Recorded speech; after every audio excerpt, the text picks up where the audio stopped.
अस्सलाम वालेकुम।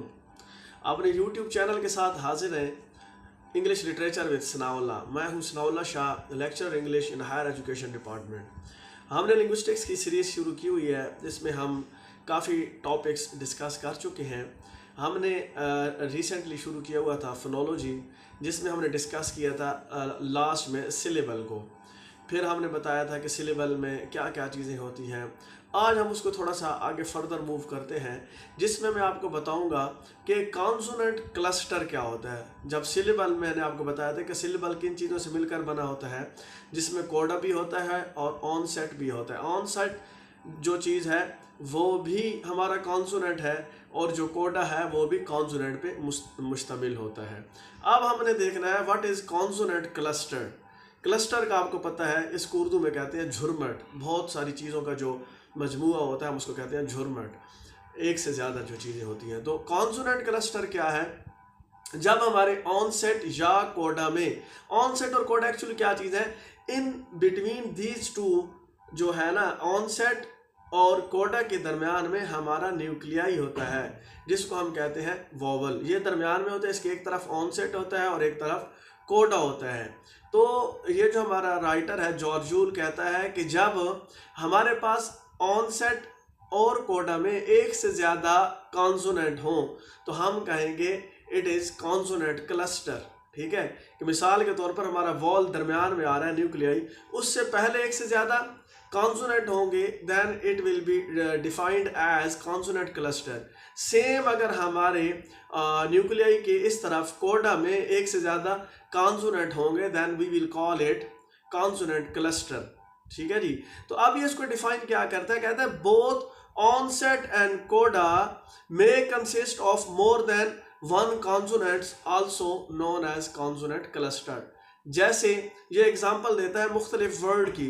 कहता है कि जब हमारे पास मुख्तलिफ वर्ड होते हैं जिनमें हम कहते हैं कि शुरू में एक से ज़्यादा कॉन्सोनेंट होंगे, दरमियान में हमारा वॉवल होगा, फिर हमारा क्या नाम है इधर कॉन्सोनेंट, जब एक से ज़्यादा कॉन्सोनेंट चाहे न्यूक्लियाई से पहले हो मतलब वॉवल से या वॉवल से बाद हो, तब हम उसको कहेंगे कि this is our consonant cluster. ठीक है जी। सो अगर हम कॉन्सोनेंट क्लस्टर की एग्जांपल देखें तो एक वर्ड है ब्लैक, एक है ट्रिक। ठीक है, अब ब्लैक में हमारा जो साउंड आ रहा है वॉल साउंड, जिसको हम न्यूक्लियाई कहते हैं, ब्लैक ए साउंड जो है, उससे पहले हमारे दो कॉन्सोनेंट आ रहे हैं ब्लैक बी एल। अब ये मोर देन वन कॉन्सोनेंट है, that is why it is known as consonant cluster. ठीक है जी। ब्लैक इससे पहले क्या है, दो कॉन्सोनेंट हो गए। ये हमारी एग्जाम था कॉन्सोनेंट क्लस्टर का। उसके बाद हम आगे जाते हैं तो हमारे जो नेक्स्ट टर्म है दैट इज नोन एज को आर्टिकुलेशन इफेक्ट। के को आर्टिकुलेशन मैंने आपको शुरू में बताया था जब हमने सीरीज शुरू की थी कि जो भी डेफिनेशन होगी उस टर्म के नाम में छुपी होगी। अब को आर्टिकुलेशन, को मीन्स इकट्ठा, एट अ टाइम, आर्टिकुलेट बोलना।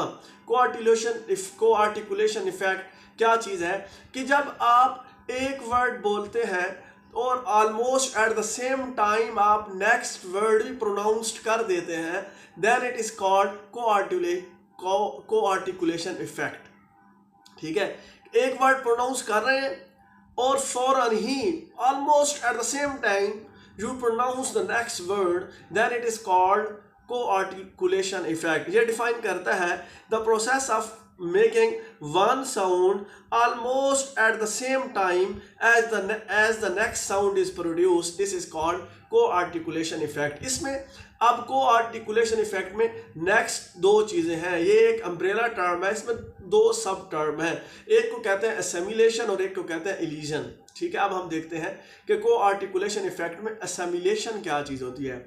ये इस तरह है कि जब मैं एक वर्ड प्रोड्यूस कर रहा हूँ, असैमिलेशन को हम समटाइम्स ऐसे भी कहते हैं ना कि कोई बच्चा पूछता है जी आप वॉक कर रहे हैं कि आप क्या कर रहे हैं, कि मैं जी खाना असैमिलेट कर रहा हूँ, हजम कर रहा हूँ, मतलब मिक्स कर रहा हूँ, मिला रहा हूँ, इट इज़ कॉल्ड असैमिलेशन। तो हमारी लिंग्विस्टिक्स में असैमिलेशन क्या चीज़ है कि जब आप एक वर्ड पूरा प्रोनाउंस कर रहे हैं और उसमें जो मुख्तलिफ अल्फ़ाबेट हैं उसमें आप एक आध अल्फ़ाबेट को मर्ज कर दें, ऐसा लगे कि ये एक ही है, इसको हम कहेंगे असेमिलेशन। जैसे वो कहता है व्हेन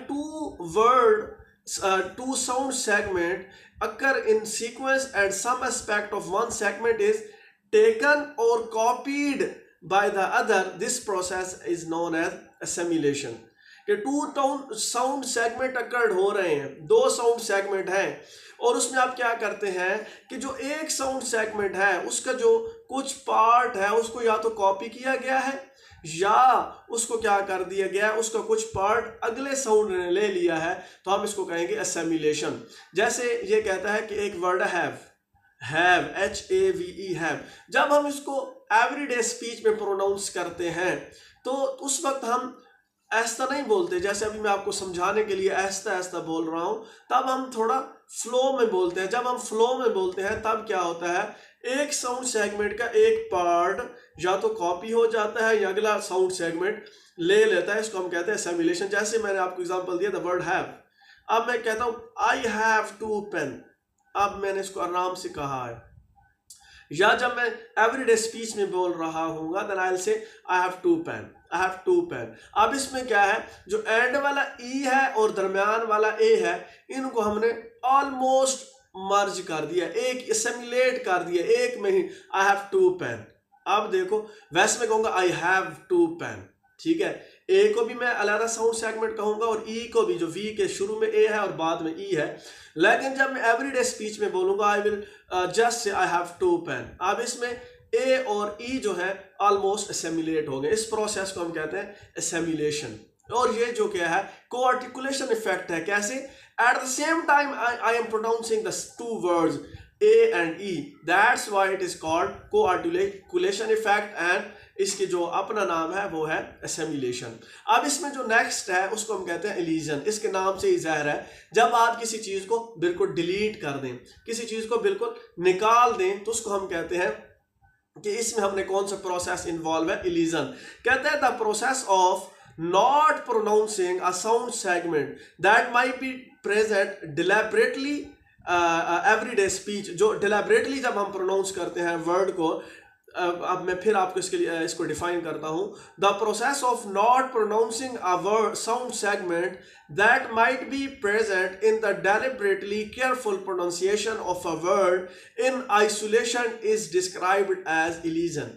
कि जब मैं एक वर्ड को प्रोनाउंस कर रहा हूं और उस वक्त प्रोनाउंस कर रहा हूं जब मैं केयरफुल, डिलिबरेटली केयरफुल प्रोनाउंसिएशन है, कि मैं जानबूझ के, जैसे अभी हम प्रोनाउंस कर रहे हैं डिफरेंट वर्ड्स को, अभी मैं ऐसे ऐसे समझा रहा हूं, और उस वक्त बोलते हुए एक वर्ड जो है साउंड सेगमेंट एक वर्ड में मौजूद हो, और जब मैं उसको एवरीडे स्पीच में बोलूं और उस साउंड सेगमेंट को मैं प्रोनाउंस ना करूं, तो इसको हम कहते हैं इलीजन। उस वक्त प्रोनाउंस हो रहा था हमारे असेमिलेशन में, हैव प्रोनाउंस ए और वी हो रहे हैं, ऑलमोस्ट इकट्ठे हो गए, लेकिन जब इलीजन आएगा तो एक साउंड सेगमेंट तकरीबन प्रोनाउंस ही नहीं होगा, उसको हम कहेंगे इलीजन। जैसे हम मुख्तलिफ वर्ड है, वो कहते हैं जैसे हमारा एक वर्ड है एस्पेक्ट। अब जो एस्पेक्ट आखिर वाला टी है, जब हम एवरीडे स्पीच में बोलते हैं तो आखिरी वाला जो टी है इसको मोस्ट, जो एवरीडे स्पीच होगी उसमें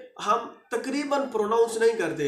आई वुड फॉर एग्जांपल मैं कहता हूँ there are different aspect of this thing. अब जो आखिरी टी है इसको मैंने तकरीबन, अब मैं कहूँ there are different aspect of this thing, अब मैंने केयरफुल, डेलिबरेटली केयरफुल प्रोनाउंस किया है टी। और जब मैं एवरीडे स्पीच में बोलूंगा मैं कहूँगा एस्पेक्ट ऑफ डिफरेंट थिंग, अब मैंने तकरीबन इसको प्रोनाउंस नहीं किया। इसको वो कहता है क्या नाम है, इलीजन का वो नाम देता है, ठीक है।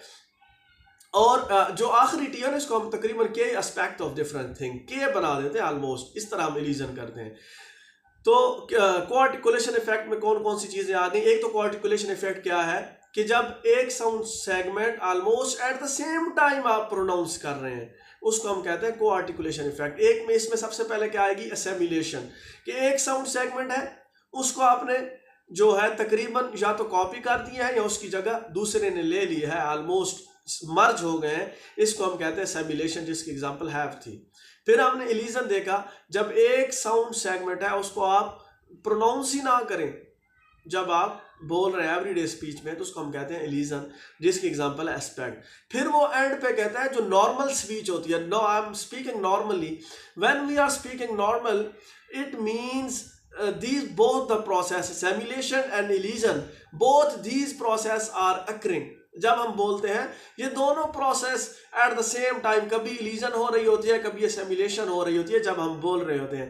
Weather I am talking about English language और any other language like Urdu language, when we are speaking these languages in everyday speech then these both the process simulation and illusion are occurring and these both process are known as co-articulation effect। तो normal speech में if someone is not pronouncing some word then we can't say that he is not speaking the correct English, he is speaking the correct English but he is speaking the normal speech। but when we are pronouncing deliberately, जब हम ऐसा ऐसा बोलते हैं then we pronounce each and every sound segment। उम्मीद है ये आपको जो था लेक्चर समझ आया होगा, जिसमें हमने कॉन्सोनेंट क्लस्टर पढ़ा, कोआर्टिकुलेशन इफेक्ट पढ़ा, एसिमुलेशन, इल्यूजन और नॉर्मल स्पीच, जिसमें सारी चीज़ें एट द सेम टाइम हो रही होती हैं। नेक्स्ट चैप्टर जो है हमारा जो है वर्ड फॉर्मेशन। तो नेक्स्ट वीडियो के साथ मिलते हैं। हमारे चैनल को लाइक करें, सब्सक्राइब करें और शेयर करें। अल्लाह हाफिज़।